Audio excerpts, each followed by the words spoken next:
नमस्कार। मुख्यमंत्री युवा स्वरोजगार योजना का फॉर्म तो भर दिया गया, लेकिन अब आगे क्या?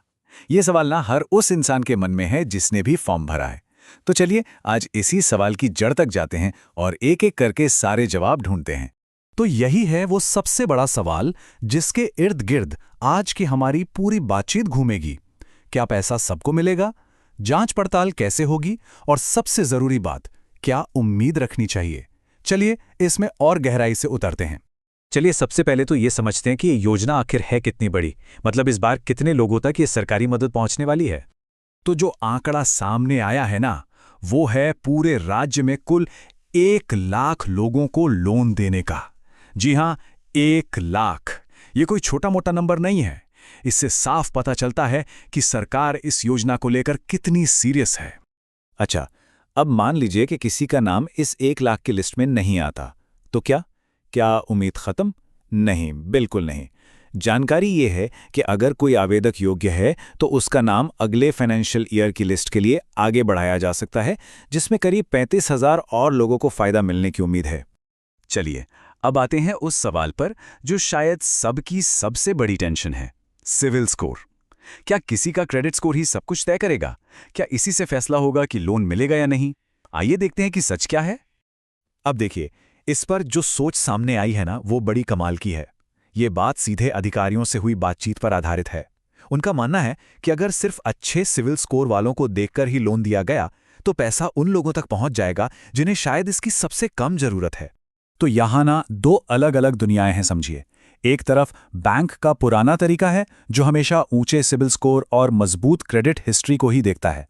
वहीं दूसरी तरफ इस योजना में सरकार का मकसद बिल्कुल अलग है। सरकार उन लोगों को ढूंढ रही है जिन्हें सच में पैसे की जरूरत है, जिनके पास अपना काम शुरू करने का एक बढ़िया आइडिया है और जो मेहनत करके पैसा चुकाने का इरादा भी रखते हैं। तो सवाल ये है कि जब कोई ऑफिसर फाइल देखेगा तो वो असल में ढूंढ क्या रहा है? वो देखेगा कि क्या सच में पैसों की जरूरत है, क्या कोई बिजनेस शुरू करने की ठोस प्लानिंग है, आवेदक का बैकग्राउंड साफ है या नहीं, और सबसे जरूरी, क्या लोन चुकाने की नीयत साफ है। तो मतलब सबसे जरूरी बात क्या निकल कर आई? यही कि अगर किसी का सिविल स्कोर कम है या फिर है ही नहीं, तो इसका मतलब ये बिल्कुल नहीं कि बात खत्म हो गई। अरे, इस योजना का तो मकसद ही उन लोगों की मदद करना है जिन्हें बैंक आमतौर पर मना कर देते हैं। अच्छा, तो अगर सिविल स्कोर प्रॉब्लम नहीं है, तो फिर कौन लोग हैं जिन्हें लोन बिल्कुल नहीं मिलेगा? एक चीज है जिसे बहुत ही गंभीरता से देखा जाएगा, और वो शब्द है डिफॉल्टर। अब इसका मतलब क्या है? सीधा सा मतलब है, अगर किसी ने पहले किसी बैंक या कंपनी से लोन लिया था और उसे वापस नहीं चुकाया, तो उसे ये लोन मिलना नामुमकिन है। सरकार ये पक्का करना चाहती है कि पैसा किसी ऐसे इंसान को ना मिले जिसका पिछला रिकॉर्ड ही पैसा न चुकाने का रहा हो। ठीक है, ये सब तो समझ आ गया, पर अब असली में आगे होगा क्या और इसमें कितना टाइम लगेगा? चलिए अब टाइमलाइन और प्रोसेस को समझते हैं। तो देखिए, फॉर्म भरने से लेकर पैसा हाथ में आने तक का सफर कैसा रहेगा। सबसे पहले तो एप्लीकेशन जमा होने के 30 दिन के अंदर उसकी जांच होगी। इसके बाद जो लोग चुने जाएंगे उनकी लिस्ट बैंक को भेजी जाएगी। फिर बैंक की ब्रांच खुद कॉल या संपर्क करेगी और आखिर में लोन का पैसा अकाउंट में आ जाएगा। और हाँ, इस पूरे काम में मतलब शुरू से लेकर आखिर तक आप मानकर चलिए कि 1.5 से 2 महीने लग सकते हैं। तो थोड़ा सब्र रखना पड़ेगा, क्योंकि हर स्टेप को पूरा होने में थोड़ा वक्त तो लगता ही है। और हाँ, एक बात और, जो इस पूरी योजना की जान है, उसे तो बिल्कुल मत भूलिएगा। इस स्कीम की सबसे बड़ी खासियत यह है कि लोन का जो भी ब्याज होगा वो सरकार देगी। पैसा लेने वाले को सिर्फ और सिर्फ मूल रकम ही वापस करनी है किश्तों में। तो पूरी कहानी का निचोड़ क्या है?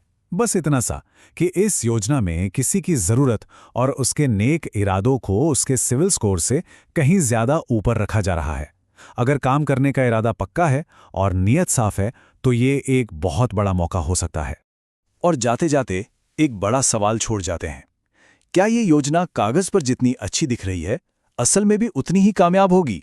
क्या ये वाकई उन लोगों तक पहुंच पाएगी जिन्हें इसकी सबसे ज्यादा जरूरत है? इस पर सोचिएगा जरूर।